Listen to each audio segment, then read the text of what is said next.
Hello friends, welcome to my channel. இந்த வீடியோல நம்ம என்ன பார்க்க போறோம்னா brinjal fry, அதாவது எண்ணெய் கத்திரிக்காய் எப்படி செய்யறதுன்னு தான் பார்க்க போறோம். வாங்க வீடியோல பார்க்கலாம்.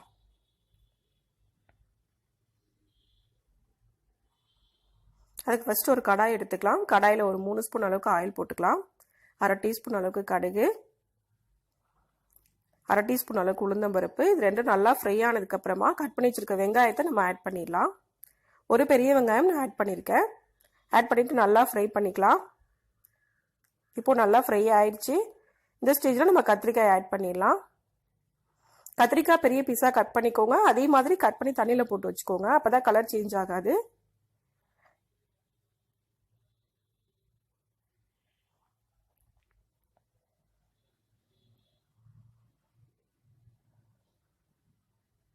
இப்போ கத்திரிக்காய் ஃபுல்லாக நம்ம ஆட் பண்ணியாச்சு. நல்லா ஒரு தடவை மிக்ஸ் பண்ணி விட்டுக்கலாம்.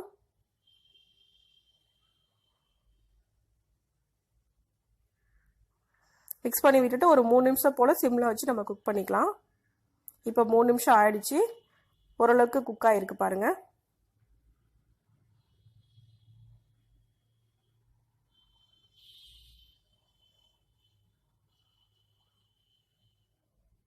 இப்போ கட் பண்ணி வச்சிருக்க தக்காளி ஒன்று நான் ஆட் பண்ணுறேன். 1/2 டீஸ்பூன் அளவுக்கு மஞ்சள் தூள் ஆட் பண்ணுறேன். 1 டீஸ்பூன் அளவுக்கு மிளகாய் தூள், நீங்கள் உங்கள் காரத்துக்கு ஏற்ற மாதிரி ஆட் பண்ணிக்கோங்க. 1 டீஸ்பூன் அளவுக்கு மல்லித்தூள் ஆட் பண்ணியிருக்கேன். கருவேப்பிலை கொஞ்சம், தேவையான அளவுக்கு உப்பு, ஒரு பச்சை மிளகா, எல்லாத்தையும் ஆட் பண்ணிவிட்டு நல்லா மிக்ஸ் பண்ணி விட்டுக்கிறேன்.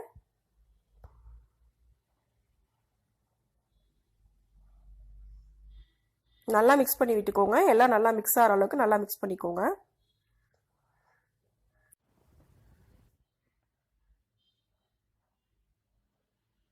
நல்லா மிக்ஸ் பண்ணிக்கோங்க. இப்போ இது நல்லா மிக்ஸ் பண்ணியாச்சு.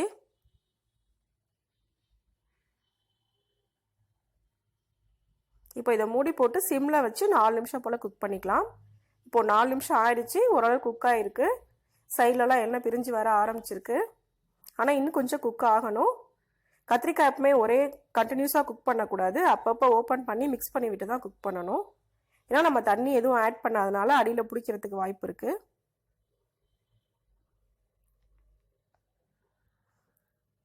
இப்போ ஒரு தடவை நல்லா மிக்ஸ் பண்ணி விட்டுக்கலாம்.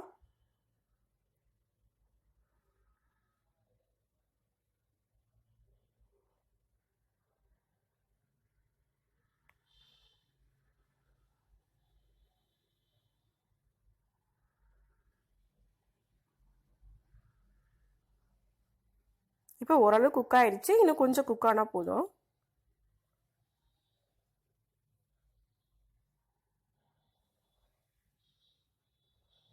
இப்போ பாருங்கள், நல்லா எண்ணெய் பிரிஞ்சு வர ஆரம்பிச்சிருச்சு. குக் ஆகிருக்கு ஓரளவுக்கு. இன்னும் ஒரு நிமிஷம் குக் ஆனால் போதும். இப்போ ஃபுல்லாக குக் ஆயிடுச்சு.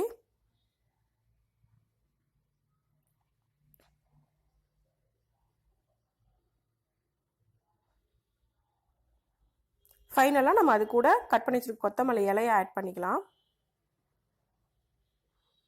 கொத்தமல்லி இலையை ஆட் பண்ணதுக்கப்புறமா ஒரு தடவை நல்லா மிக்ஸ் பண்ணி விட்டோம்னா நம்மளோட கத்திரிக்காய் ஃப்ரை ரெடி ஆயிரும்.